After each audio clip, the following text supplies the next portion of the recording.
Nepal's Prime Minister KP Sharma Oli and Chinese President Xi Jinping have met in Beijing and signed a 9-point Memorandum of Understanding to enhance bilateral cooperation across various sectors. The signing took place on Tuesday during KP Sharma Oli's ongoing 4-day visit to China. The agreement covers 8 key areas of cooperation. Kathmandu has also expressed interest in a no-loan pact concerning the projects under China's BRI, signaling mutual understanding between the two countries.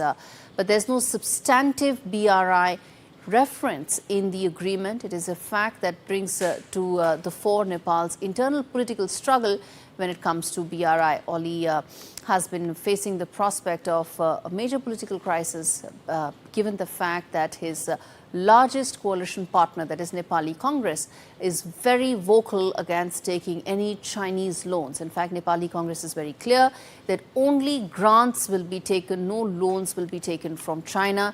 And the reason for that is how some of the other Chinese projects have turned out, and of course, what has happened in Sri Lanka 2 years back. The Nepali delegation is set to return on the 5th of December and remains to be seen that what will be next in terms of Nepal-China relationship and the impact this could have on India as well.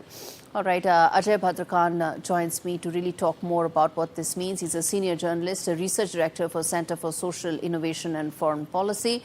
Ajay, I appreciate you joining us live from Kathmandu. The fact is that there's a lot of back and forth between Nepal and China. There have been prime ministers in the last couple of years, one sanctioning the project, other, of course, cancelling it. In this back and forth, how do you see the relationship between Nepal and China from here on? I think the relationship has been very tricky. Nepal signed, as you know, the BRI agreement in 2017, and since then there has been no progress on BRI. So during this visit, I think the BRI was at the center of the focus of this visit, and at the last moment, Nepal and China managed to sign an agreement to move forward the BRI agreement. It is now termed a framework, which allows Nepal and China to move forward on the BRI. So that's a progress in a sense that at least there has been some progress on agreement. And the first version of the BRI implementation plan was sent by the Chinese in October 2021. So that's almost 3 years ago. And the draft at that time was agreed upon by the Communist parties, governments. The Nepali Congress more or less had been ignoring that implementation plan since 2021, but now the current BRI draft, as we understand, is supposed to be a Nepali version, which is completely different from what the Chinese have proposed. So in that the harmonious clause is not there. That's what Nepali side have been saying all along, that they don't want only Chinese contractors. They don't want some of those very stiff penalties that are imposed by China around the world. They've seen how it's brought Sri Lanka at the brink. But I want to understand from you that how does this change the relationship? Because if Nepal says no to BRI in its present form, it's no good for China. Because, you know, a watered-down version doesn't really serve China's interest, or does it?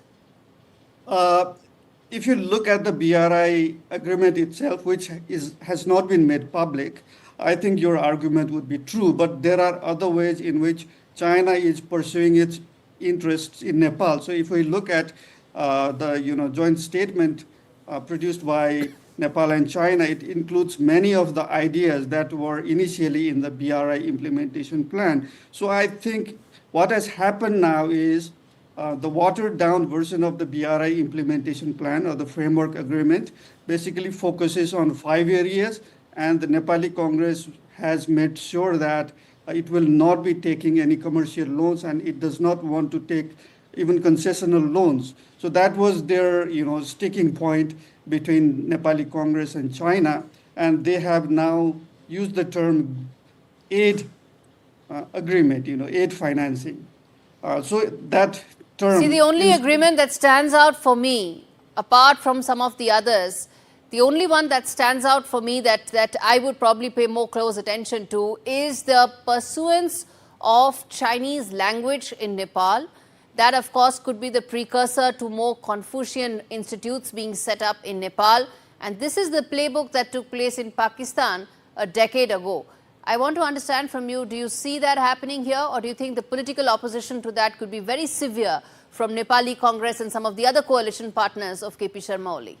Yes, that's the very tricky part, like if we look at the BRI implementation plan that was forwarded by the Chinese in 2021, it was a very strategic kind of document that, incorporated almost every facet of the relationship, whether it was soft power diplomacy, expanding Chinese influence, security cooperation, and a whole gamut of, agreements regarding, for example, financing arrangements, exchange, trading in bilateral currencies and stuff like that. It covered the whole gamut that reflected China's strategy in Nepal to enhance its influence as well as to, further its strategic interests. But now what has happened is the BRI document sort of waters down China's ambitions in Nepal.